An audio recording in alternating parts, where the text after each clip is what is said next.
一阴一阳之谓道，紫气东来。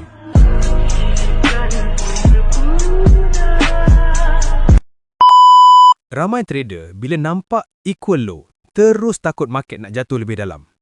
Padahal, di situlah selalunya muncul peluang buy paling cantik.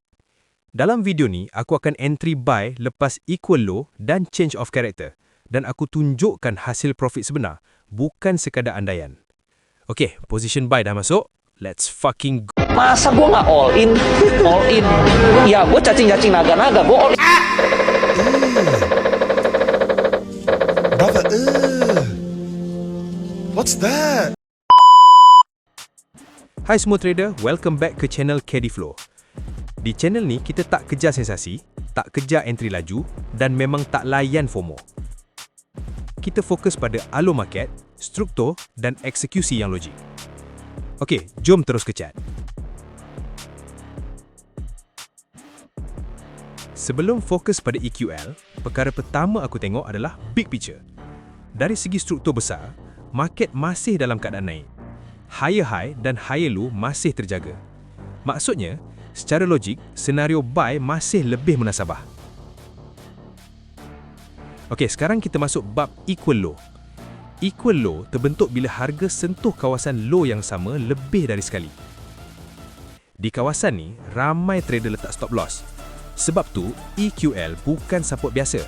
EQL adalah kawasan liquidity. Market selalunya datang ke EQL bukan untuk sambung jatuh, tapi untuk ambil stop loss dulu. Perhatikan kat sini. Harga turun, sentuh equal low, malah sedikit tembus. Ini dipanggil liquidity sweep. Dan kat titik ni, ramai trader retail panik dan cut loss. Padahal, di sinilah selalunya market mula ubah arah. Sekarang, kita masuk bahagian penting, iaitu change of character. Change of character ialah perubahan tingkah laku harga di time frame kecil. Perhatikan, lepas sweep EQL, harga tak terus jatuh. Sebaliknya, struktur kecil mula break ke atas. Itulah change of character. Change of character bukan arahan entry. A few moments later. Tapi, tanda tekanan jual dah mula lemah. Aku tak entry masa harga sweep EQL. Aku juga tak entry semata-mata sebab nampak change of character. Entry aku ambil lepas change of character terbentuk dan harga buat pullback kecil. Di kawasan pullback inilah aku ambil entry buy.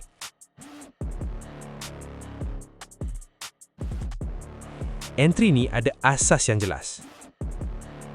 Liquidity EQL dah diambil, change of character muncul sebagai perubahan struktur, arah besar masih bullish.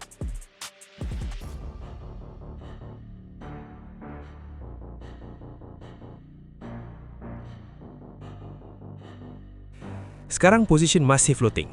Dan dalam fasa ni, ramai trader sebenarnya kalah dengan emosi sendiri. Padahal, floating bukan ujian analisa.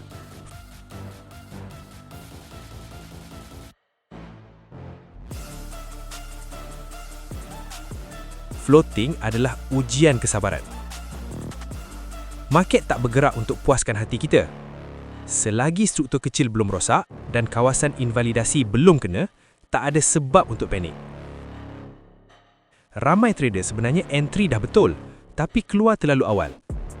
Bukan sebab konsep salah, tapi sebab tak tahan floating.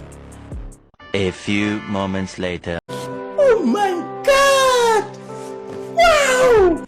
Okay, nice. Kat sini aku dah ada banyak free margin. Masa untuk all in ikut plan. Mari kita tunggu dan biarkan market bagi kekayaan kepada kita.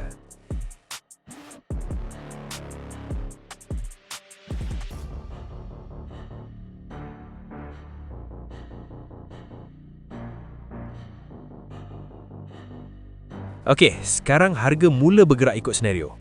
Target profit aku bukan main letak nombor. Entry clean, risk terkawal dan eksekusi ikut rancangan. Cara baca EQL dengan betul. EQL bukan signal entry. EQL adalah magnet harga. Entry dibuat lepas ada confirmation seperti liquidity sweep, perubahan struktur, change of character ataupun BOS, confirmation di time frame kecil. Kesimpulan trading kali ini senang je. Equal low ialah kawasan liquidity, bukan siapa biasa. Change of character ialah tanda perubahan, bukan entry terus. Entry terbaik datang lepas sweep dan confirmation. Floating uji mental, bukan kepandaian.